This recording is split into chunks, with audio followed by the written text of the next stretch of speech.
For more on what's happening on the ground there in Gaza, I'm joined live now by Harry Fear, who's a documentary maker and activist. Harry, there are reports of airstrikes with civilians dying, including children. What have you seen so far? Well, so far we've seen an absolutely overburdened hospital system, health system here in Gaza. An emergency crisis status was launched by them within an hour of the Operation Pillar of Cloud being launched. As you said, we've seen at least 3 dead children, at least 1 woman. We've seen at least 90 injured in just one hospital. We've seen burn victims, many people giving anecdotal reports that white phosphorus may be being used again here on the Gaza Strip. We've seen naval attacks, air attacks. I have to be honest with you, the situation is very, very grave, and the Palestinian Gazan population are frankly being terrorized as we speak. And presumably they're expecting more casualties, because as I'm speaking to you, can you still hear more bombing taking place? Well, only 10 minutes ago we were hearing bombing, yes indeed.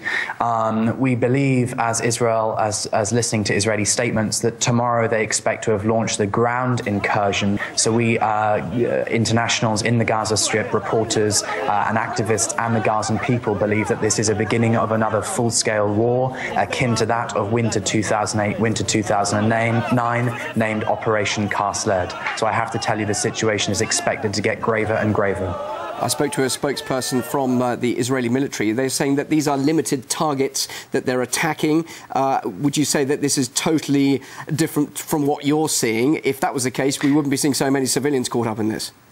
Well, Israel has its counter-terrorism policy, and Israel is responsible for how it uses its military, which is one of the largest militaries and most powerful militaries in the world. And the way that it's exacting its military force on the largely defenseless third world population of the Gaza Strip here in the Middle East is illegal in terms of international law, according to the on the ground, on the face of it facts. It's killing children and women. It's injuring scores of people. If it assassinates this one resistance member or this one resistance member, maybe that would be a morally justifiable goal. I'm not going to pass a judgment on that. But the way that it tries to kill and assassinate these people is illegal, because it's using indiscriminate and reckless amounts of force. Where are you at the moment? Are you in danger?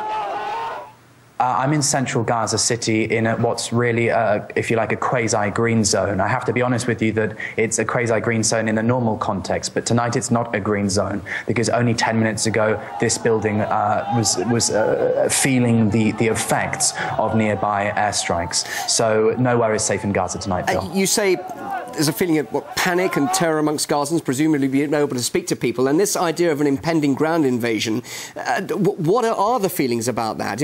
What are they expecting? After all, 4 years ago, there was a similar assault, as it were, on the Gazans. I'll be absolutely honest with you. Earlier, one of my friends, her name is Rana, she witnessed the airstrike that started this conflict. She can't even talk now. She's in her late teens. She can't talk about the violence that is being inflicted on the Gaza Strip. People are literally terrorized and traumatized by what's going on. Just briefly, Harry, you're a documentary maker. Are you presumably filming this? And if so, what do you hope to do with your footage?